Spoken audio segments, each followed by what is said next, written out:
Hello, my name is MooingCat and welcome to my guide to the 2024 wildlife event. In this video, I will go through the new buildings and give you some of my thoughts on them. I will briefly talk about the mechanics. I will not go too deep into them, but if you do want to learn more about the mechanics themselves, if you're not familiar with the event, I recommend checking out my video from last year, where I go through that in more detail. In this video, I will focus more on the changes compared to last year and also the full event. And then lastly, I will talk about strategies and how to get the main building fully leveled. Now, if you enjoy this video, you can find the written version in the description. And if you feel like it, leave a like and a comment, as it does truly help me out. So let's start by talking about the new buildings, starting with the main one, the Flamingo Habitat.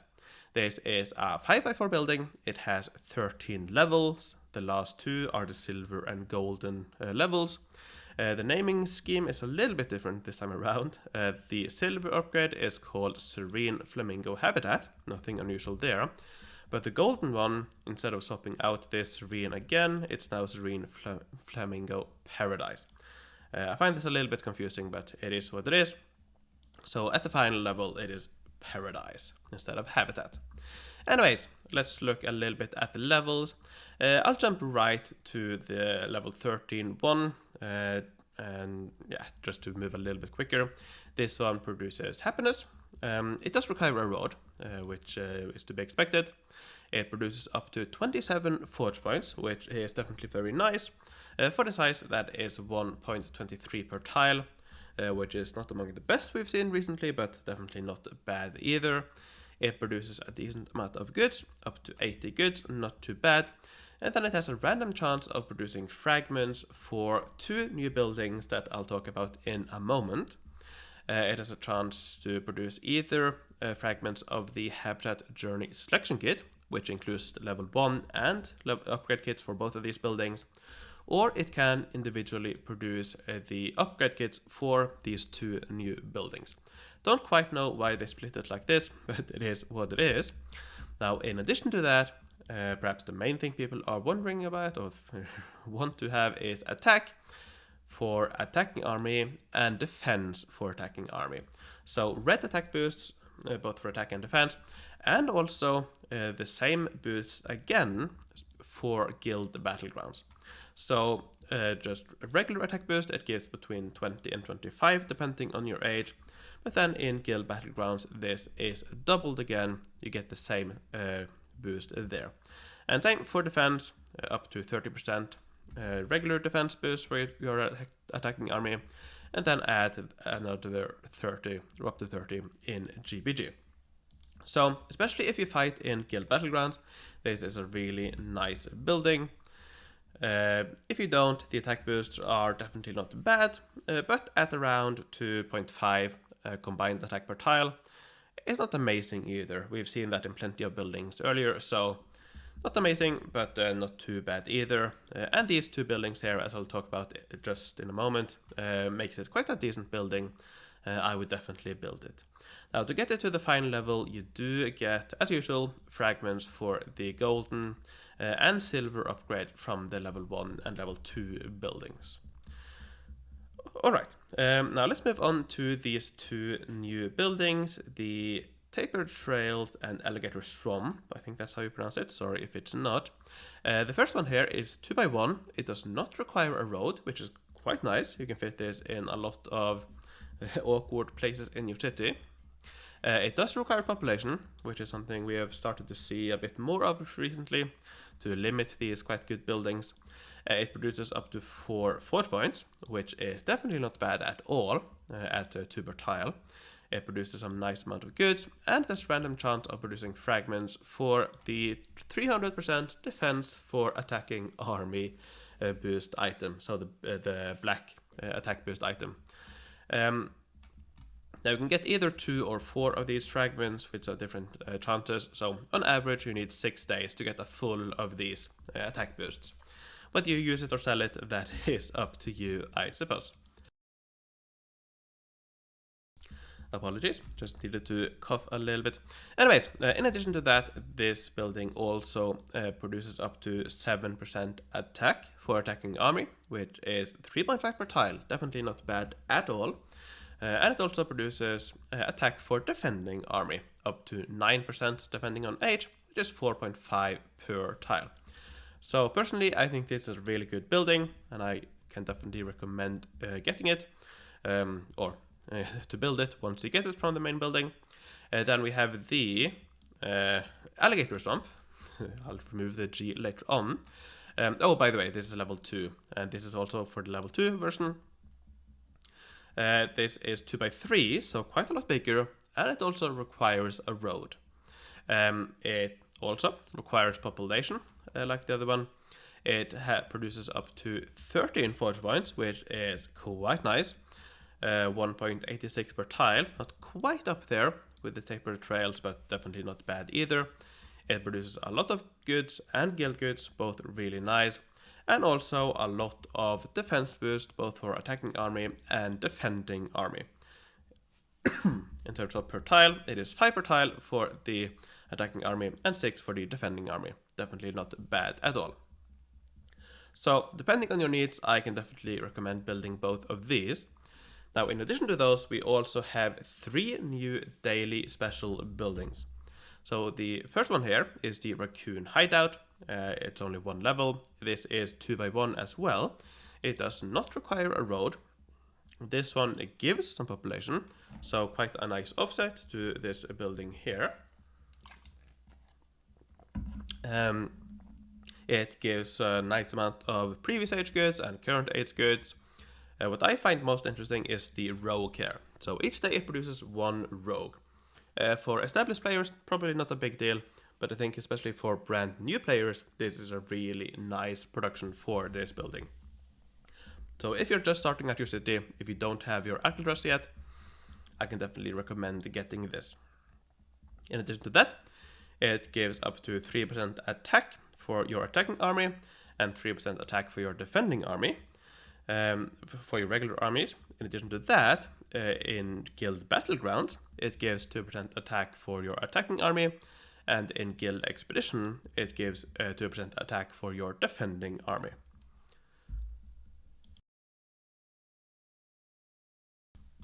Then we have the giant Kapok, something like that.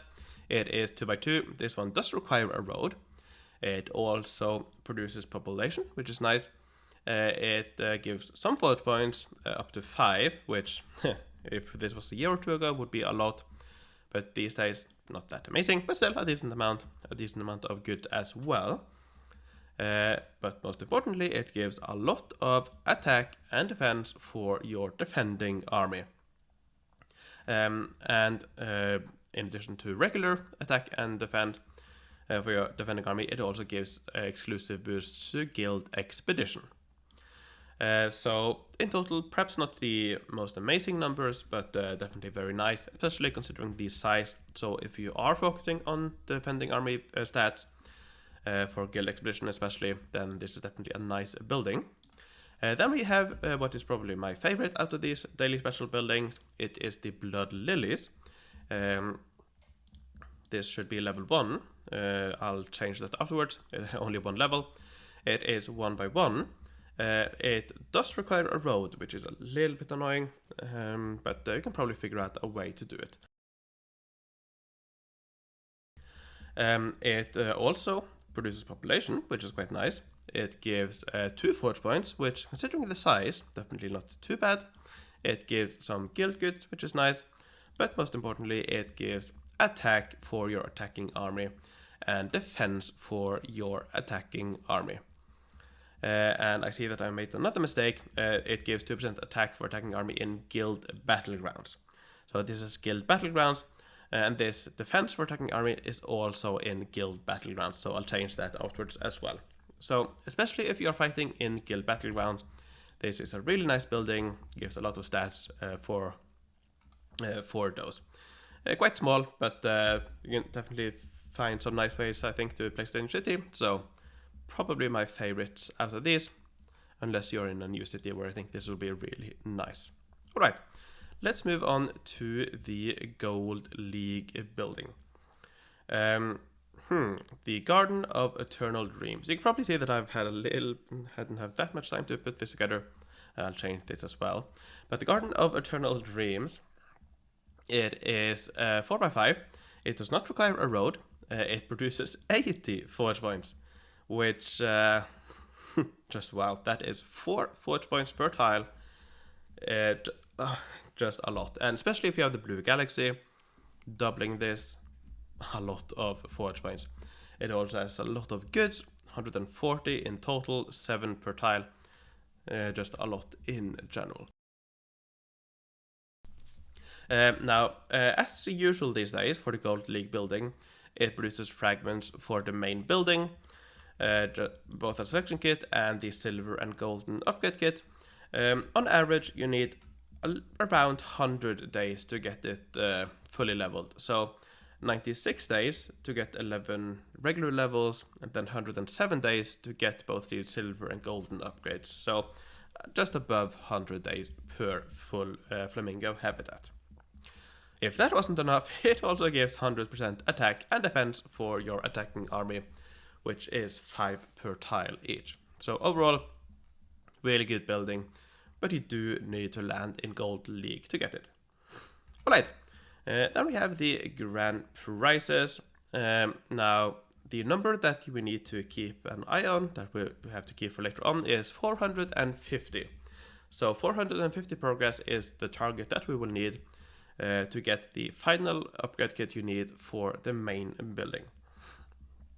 Another number to keep in mind is 550. This is where you will find the Animal Crossing Golden Upgrade Kit. So the Animal Crossing from, 2 years ago, gets an upgrade, a golden upgrade, which is quite nice. So those two numbers are numbers worth keeping in mind for later on. Now in terms of daily specials, you will find a full list linked in the description.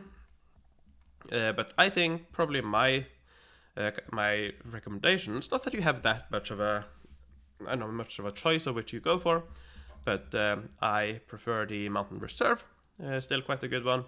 The Blood Lilies, the new building I mentioned, the Raccoon Hideout, another new building I mentioned, especially again for new players. Governor's Villa, as usual, quite a good building, and perhaps not so good anymore, especially if you have the jump in pumpkins. But the Insect Hotel, it's not too bad for current age productions in your buildings, if you need that. Anyways. Apologies, I'm recovering from a cold, so still coughing a little bit. Anyways, we have a league, and something interesting this time around is that the professional league actually gets the rewards here from the apprentice league, and the zoologist league, the gold league, gets the rewards from the professional league. So basically, the gold league gets the gold league rewards and both of these professional and apprentice rewards, and the silver league gets these rewards, which is quite interesting. Now, as for the specific rewards, this one is the golden upgrade for the Panda Reserve from last year.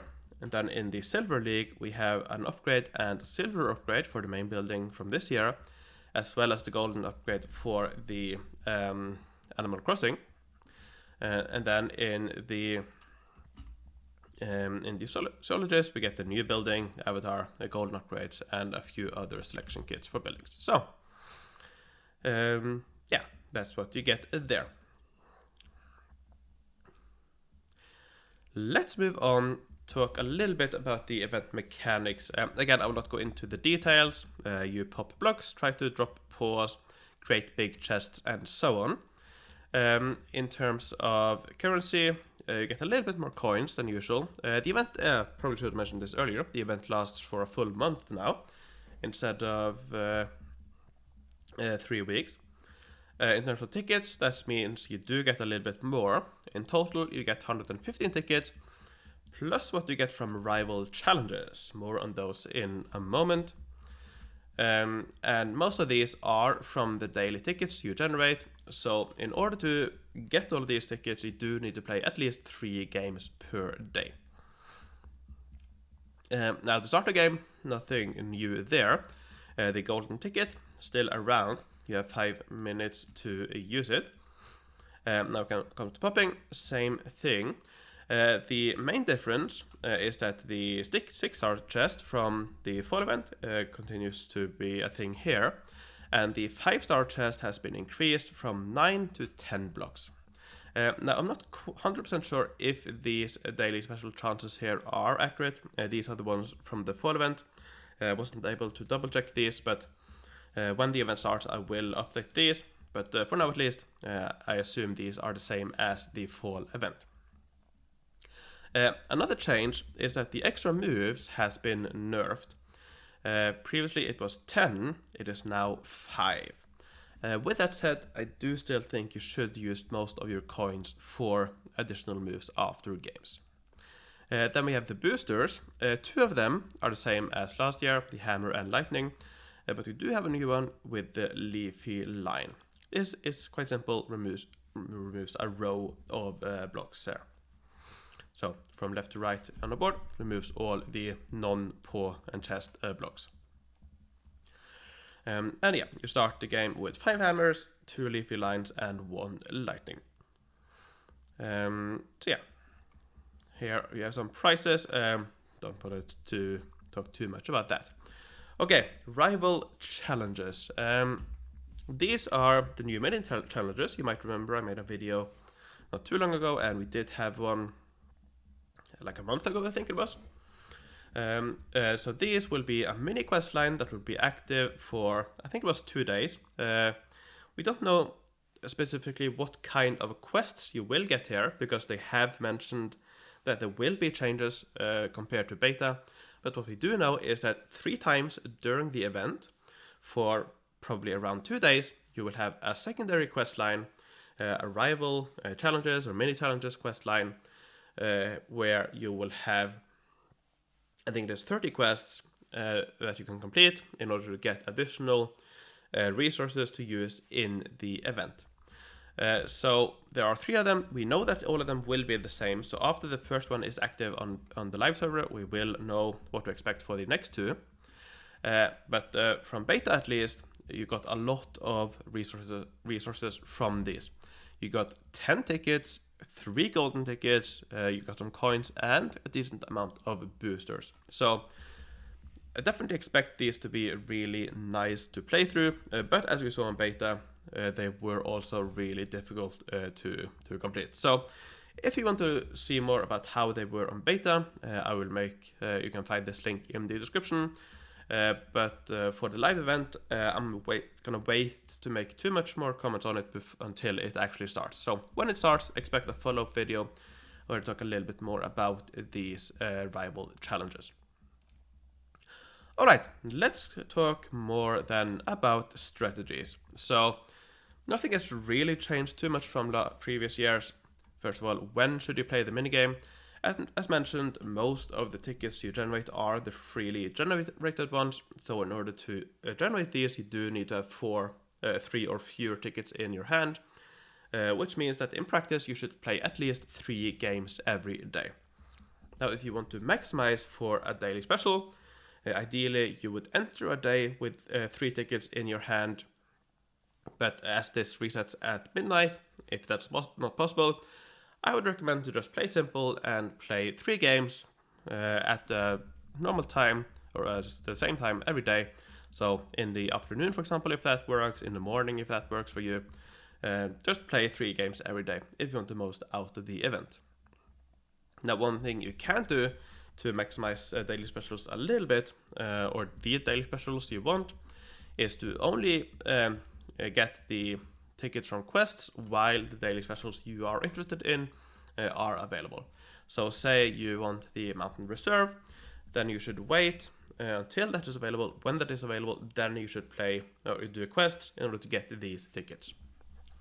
Another thing to keep in mind is that if you do get or that if you want to play the challenges, the rival challenges, then you probably do need to save these tickets for those instead. But again, more on that when we know more. Now, in terms of spending coins, I do still recommend spending on additional moves. I still think it is too expensive to buy these boosters. Again, as previous years, to get the big booster pack, for example, it's almost all of your coins combined. So even with the nerf, I do still think it is more worth it to spend on coins. You could perhaps buy individual moves, boosters here and there, but yeah, I'm definitely going to spend most of them on additional moves. And I recommend spending them on additional moves when you can get 2 additional paws.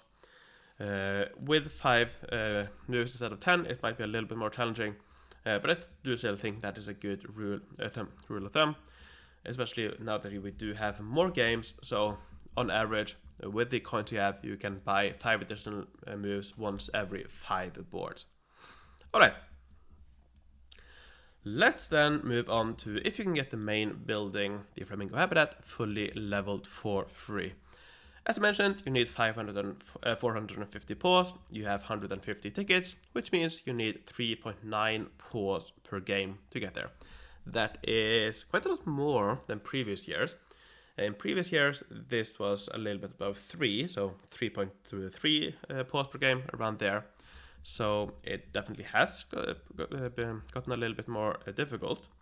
That said, this does not include this does not include the 3 golden tickets you get for free from the milestones, from the quests. So it does not include those. Personally, when I was playing this event, fall event and so on, I got around 20 paws per golden ticket, which would be 60 paws in total. Or if you take it a little bit more conservative, let's say 40 paws in total from those golden tickets. That brings the what you need from regular games down to 410, which is 3.6 paws per game. Now, both of these are definitely possible. I was averaging, I think, a bit over 4 paws per game, but it's definitely a little bit more challenging than previous years. So yeah. Now, to compensate for this, we do have the rival challenges. Now, as I mentioned, on beta, you could get 10 tickets and 3 golden tickets per questline, which is probably, and some boosters and coins and so on, which is probably worth around 100 paws per rival challenge questline.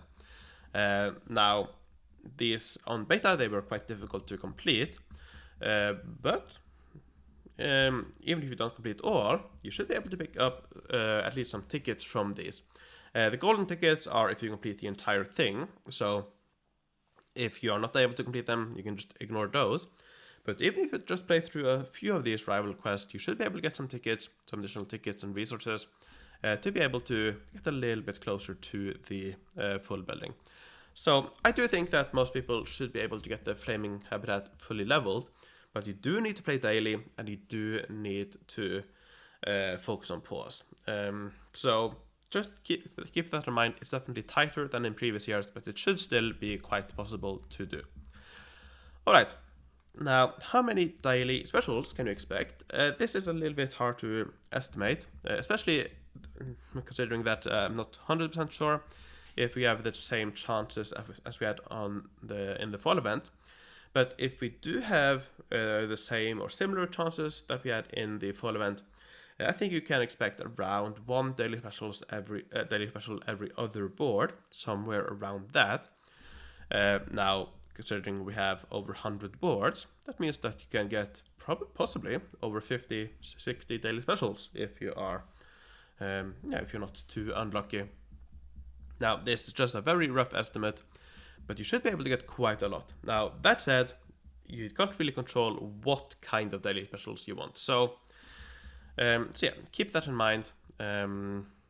Keep that in mind. Alright, let's round off this video talking briefly about diamond spending. Now, for each additional Flamingo Habitat, you need 525 paws.